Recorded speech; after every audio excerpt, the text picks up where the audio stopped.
sort of, Jon's kind of come to my kitchen at the racetrack. And I'm now in yours. Yeah. And we're sort of swapping worlds. Right, so today, what are we doing? Get you making some soufflés, a little bit of jeopardy. Straight in, and this isn't for the camera, I've been in here 3 minutes. So you want me to make a soufflé? Yep. I can't do an omelette at home, so That's right. this will be interesting. It's not to be underestimated the amount of work and determination required to reach the level that Jon has. He's been going for 14 years before being acknowledged by Michelin and rightfully being rewarded that star. But it's actually not until I was in his kitchen, seeing him work and understanding the nuances of really what make that restaurant tick, that I had a completely different perspective as to the real commitment involved in making that place so special.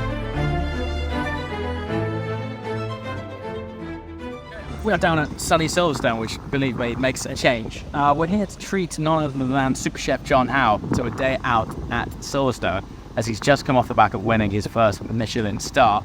So we've got the Aston, the M3 and the beautiful RS, all fitted with fresh sets of Michelins. He's going out with an instructor. I'm going to go warm up the 4RS, and we're basically going to immerse him in our kitchen, see if we can put a big smile on his face. It turns out a lot of people are surprised to learn the Michelin Tire Company and the Michelin Food Guide, responsible for Michelin stars, are in fact the same brand. Today I'm swapping roles with Michelin star chef Jon Howe to burn some rubber and hopefully not any soufflés.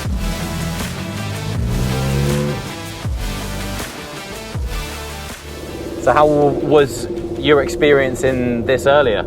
Yeah, it was good. Like, we did just like one kind of slightly like exciting lap with Matt. Then he went and gave it some beans. Yeah. Which was good fun. And I only got one out and back in. But it doesn't seem like yesterday, since we met you when you were collecting your star, and I did say we must go out in a car. So here we are. Yeah, cool. So what's life been like since you've won a star?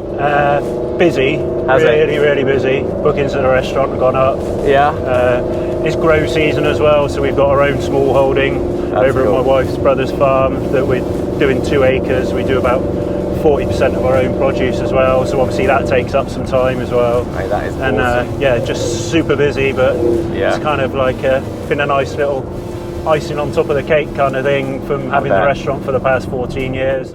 Yeah, I've been looking forward to this because I'm out of my depth, and it's something that we very rarely get to experience. So thank you for having us here. Jon turns out to be a genuine subscriber, which means he's a genuine petrol head, and we thought there'd be no one better to film this with than a chef that genuinely likes cars. However, on the Silverstone day, we were originally supposed to go out in the GT4 RS, and on the warm-up lap, I stacked it and put it in the gravel. That's my favourite corner, that one. Yeah.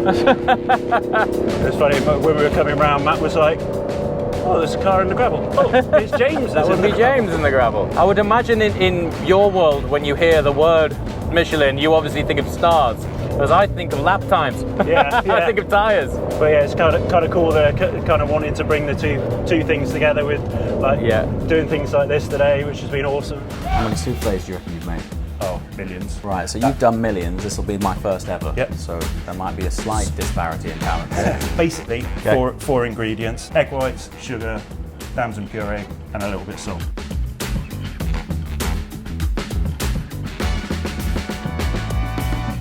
You can hear it getting thicker, actually. Yeah.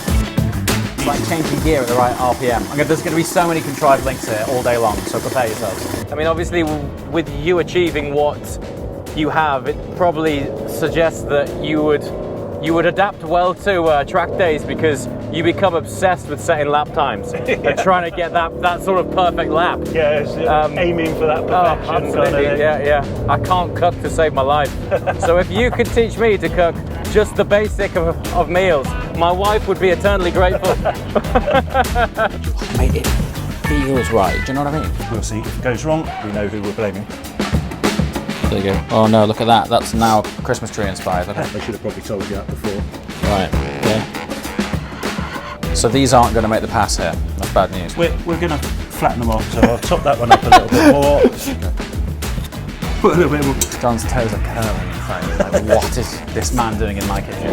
Once you spend some time on the track, after a while you don't even look at the speedo, it's all based on feel. Yeah. Okay, so we've got the souffles made, James. Right. We've got in here liquid nitrogen, and we'll freeze the sorbet super quick, so you get smaller ice crystals in it, so it's super smooth. Just pour it in. Looks highly cool. You know how I put the GT4 in the gravel? John's just put the GT4 in the gravel. It's almost like gone like popcorn, so yeah, it's almost like a granita instead, so I think we'll have to start that again. Is it as intense as it looks in a kitchen of that standard? Yeah, it looks properly intense. On, yeah, like I'm starting like 7 in the morning and working straight through. My staff though, I try to keep their hours down, kind of the whole work-life balance thing, which is so important nowadays for everybody and everything. Need something to put the ice cream on, so we've got a little bit of shortbread here. That's stressing me out. I like a bit of extra crunch with my ice cream too. Right, James, pop them in, one on each shelf. Is that right? Yep. Cool.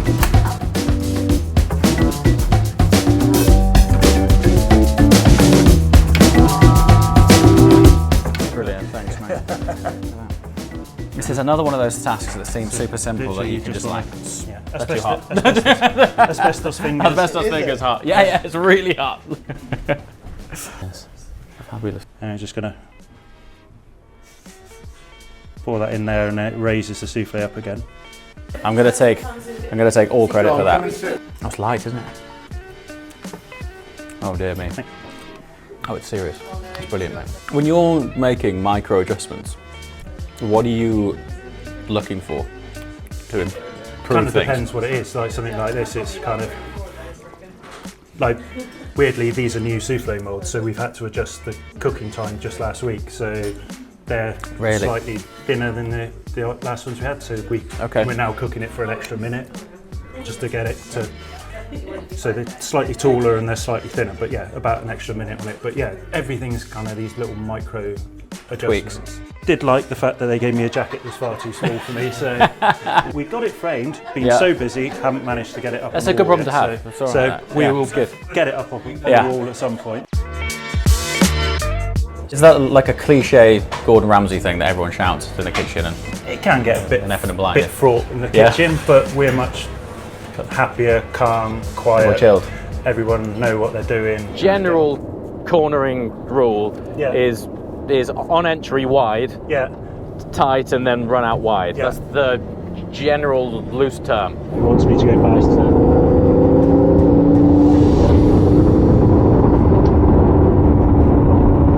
So we've got some local venison.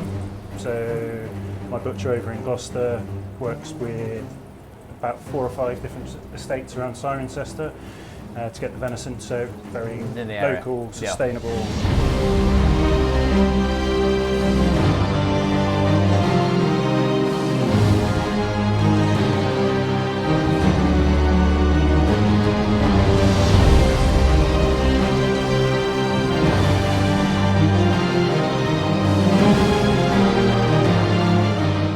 You know, even if you spent some time here, if we didn't ask the questions, we wouldn't have known about. I mean, when we started this morning and you were talking about a dish you developed for 6 months, that's wild. Yeah, it's really cool, man. It's really, really cool. So the next time any sort of, you know, fairly high-end food gets put in front of you, I mean, I find these things so valuable because I will never look at a plate of food the same way again. And it's not just for how it's cooked in that moment. It's the amount of like R&D that's gone into achieving it. Yeah, and those processes behind it before you even get to cooking it, almost like the working with your suppliers, getting what you want, how you want, so then you can do what you want with it. So it's brilliant. Details. Yeah, that's it. And consistency is what Michelin is all about. So fabulous.